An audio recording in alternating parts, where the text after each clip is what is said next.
Bonjour à tous. On peut voir sur la carte la carte d'une partie du Québec et du sud de l'Ontario.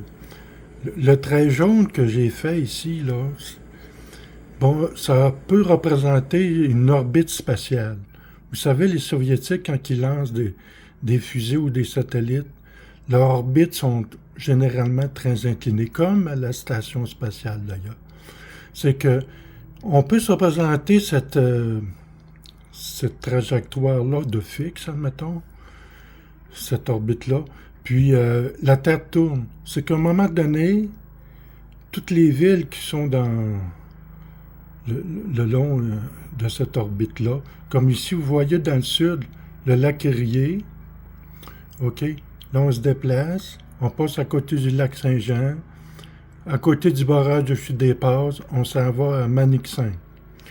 Alors, voyez-vous, le tremblement de terre du 11 septembre 1981, près de Burlington, à 12h24 heure du Québec, c'est près, on voit, si vous prenez un grossissement de la carte, vous allez voir facilement la ville d'Hamilton. Alors, Burlington, c'est à côté d'Hamilton. Puis là, le séisme, il y a un micro-séisme qui a été enregistré tout près à l'est de Burlington. Donc, qu'est-ce qui est à l'est? C'est le lac Ontario. Bon, c'est sûr que moi, je l'ai vu là, à peu près du barrage de Chute des Passes, un peu au nord de la centrale électrique de Chute des Passes. Je l'ai vu là. Par contre, ça ne veut pas dire que c'est là qu'il a passé réellement. C'est que ce qui est important de tenir, c'est la trajectoire. Moi, j'ai pu voir une projection d'image à cause des vortex là, d'entrée, puis les vortex à cause du tunnel, là, puis l'eau ionisée qui rentre, là, puis tout ça. Mais de toute façon, je sais que je peux voir des événements d'avance.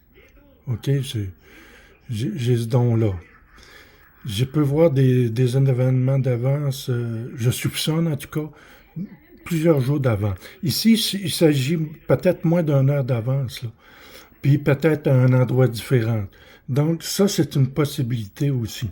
Parce qu'il n'y a aucun micro-séisme qui a été enregistré. Là. Si il aurait tombé dans mon secteur, il y a voyons, il y a des appareils d'enregistrement à Manic 5 là, pour les micro-séismes, là, des sismomètres. Là. Il l'aurait certainement enregistré. Donc, on va se fier que c'est pas gardé secret, c'est une hypothèse, que la vraie valeur, c'est celle du lac Rier. D'après moi, il a pu rentrer la méga fusée là, qu'on voulait envoyer, qu'on a monté en orbite spatiale et qu'on voulait expédier vers Mars. Bon, elle a été montée trop basse, sur une orbite trop basse. Elle aurait pu rentrer dans l'atmosphère au-dessus du lac Ontario avec son réacteur nucléaire. Imaginez-vous, là, si on injectait un réacteur nucléaire ou tout simplement un réservoir, là, mais la fusée a pu tomber toute là. Certainement qu'il y a pu y avoir des témoins. Puis c'est peut-être ça qui est arrivé. Puis moi, j'ai vu la projection d'image là, dans le sens de l'orbite. Là. Puis c'est ça que... Ça, c'est pour des détails J'ai écrit un article hier, là, puis je vais vous donner... Je vais essayer de vous donner le lien là, de l'article en description. Merci de votre attention et de votre intérêt.